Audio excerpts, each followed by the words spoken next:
Estamos de volta.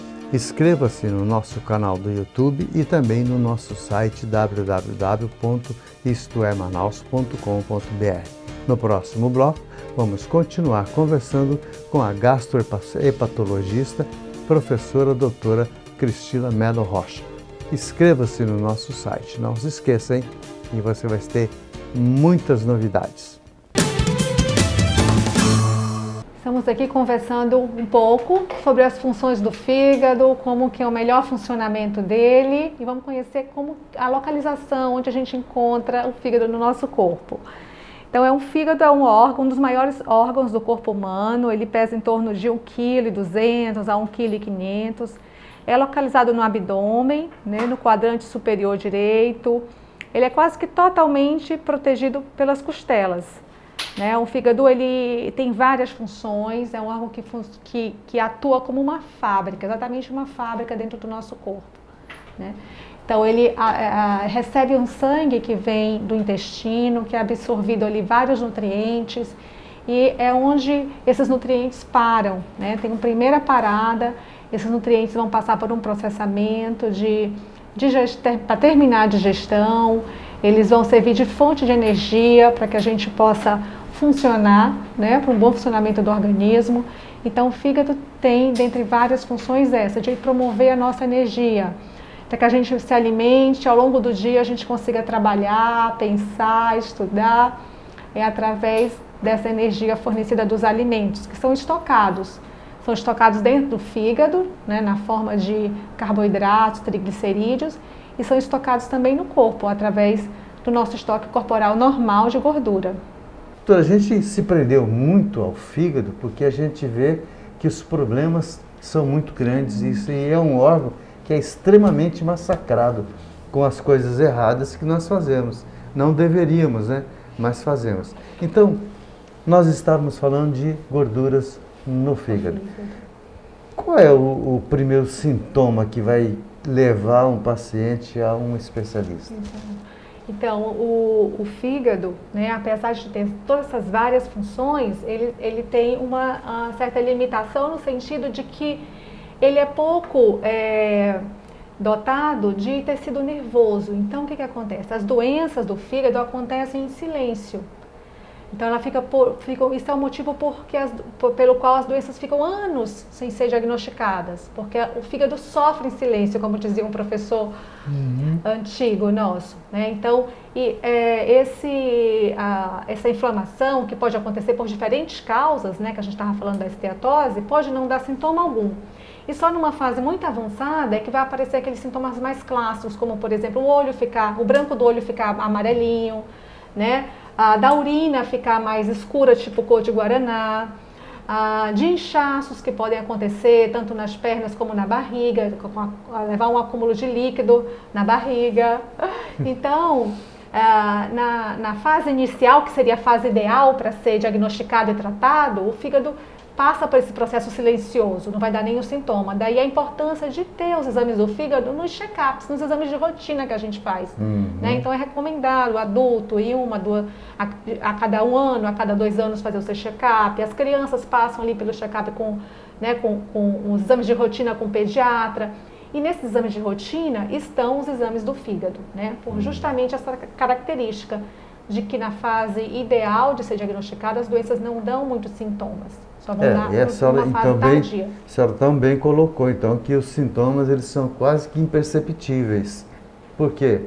Como o fígado não tem músculo, ele não vai te dar uma dor, ele não vai te dar um outro problema que já você tumbou, precisa de um médico. Exato. Mas falamos então dos sintomas e o tratamento. O tratamento, então, vai depender da causa, né? Como nós estávamos falando da gordura no fígado, o tratamento o que é? Passa por esse ajuste alimentar, né? Evitar os excessos de açúcar, evitar os excessos de farinha, nossa farinha regional tão maravilhosa, boa, né? A farinha de trigo, o arroz branco são os maiores vilões, né? De gerar gordura no fígado. E vamos gastar mais essas calorias que a gente ingere, então vamos nos movimentar. Ter uma atividade física, uma caminhada, todos os exercícios ajudam, né? Toda a movimentação, subir escadas ao invés de elevadores sempre que possível, né? Então, andar um pouquinho mais, ir no mercadinho perto de casa, deixar o carro, descer um ponto de ônibus, um ponto antes ou um ponto depois. Isso tudo vale, né? Isso tudo ajuda nessa recuperação.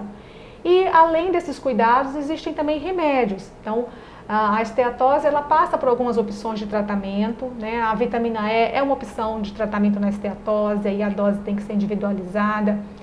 Como a esteatose vem muito dentro de um contexto do paciente que também tem pré-diabetes ou próprio diabetes tipo 2, é um paciente que tem colesterol alto, é um paciente que tem também tendência à pressão alta, passa-se também pelo tratamento dessas associações, que são chamadas comorbidades, né? Então, se eu tenho um cenário em que essas doenças vêm associadas, é preciso que eu trate elas, para que também tenha um benefício sobre o fígado, né? Então, basicamente, é isso, é cuidar da alimentação, se movimentar e tratar as doenças associadas e alguma medicação também específica para o fígado.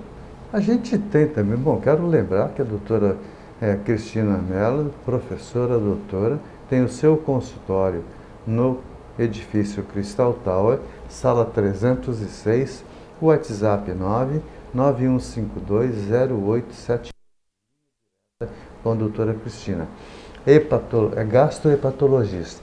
Doutora, na nossa região também é muito comum, né, a gente ver as maiores doenças, a gente às vezes tem visto na nossa região, que são específicas da região. Queria que a senhora falasse um pouco sobre isso também. Exato, Edson, bem lembrado. Então, a gente tem particularidades aqui regionais, né? Uma delas é o vírus da hepatite B. Esse vírus, ele circula, né, no Brasil, mas na nossa região amazônica, os estados, né, na Amazônia legal como um todo, a gente tem uma problemática que é o vírus da hepatite B, né, B de bola. Então, esse vírus, ele é transmitido de pessoa a pessoa, através, né, então eu entro em contato com a pessoa que já é portadora do vírus, eu posso receber esse vírus numa transfusão de sangue, no compartilhamento de cuidados de manicure, dentro de casa, numa troca de escova de dente, uma troca né, ali não intencional, compartilhamento de objetos dentro de casa que tem essa ação, tesourinha de unha, por exemplo, pode haver essa transmissão. E também é considerado uma doença sexualmente transmissível, né, o vírus da hepatite B. Junto com o vírus da hepatite B, existe um segundo vírus, que é chamado vírus da hepatite delta, de D de dado. Esse vírus, ele só acomete quem já tem o primeiro, o vírus da hepatite B. Então, nós da região amazônica temos que estar com a nossa carteira de vacinação em dia também contra o vírus da hepatite B, porque essa vacina está disponível em todos os postos de vacinação do SUS, para todas as idades. Então, é uma doença que tem prevenção através de vacina. É a primeira vacina aplicada no recém-nascido, né? Logo na sala de parto seria o ideal, logo ao nascer, nas primeiras horas, pelo menos, e é oferecida para todas as faixas etárias. Então, a gente tem a prevenção. E nós que moramos nessa região, pelo menos uma vez na vida, devemos procurar fazer o teste das hepatites, aqueles feitos na ponta do dedo, para pesquisar se temos hepatite B ou C.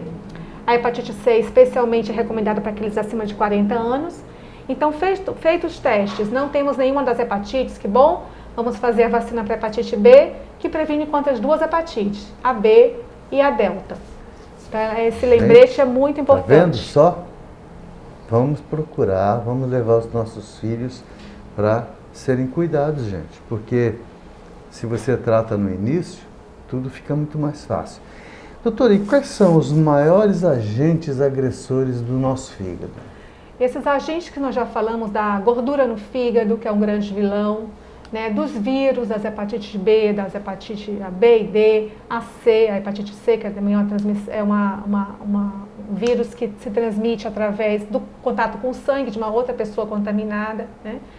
E não podemos esquecer do álcool. Então, o álcool em excesso, o álcool de um consumo diário, ele é capaz ali de gerar uma inflamação e deixar esse fígado no mau funcionamento ao longo dos anos, né? Então, essa ingesta alcoólica diária que a gente tem que evitar para não sobrecarregar, né?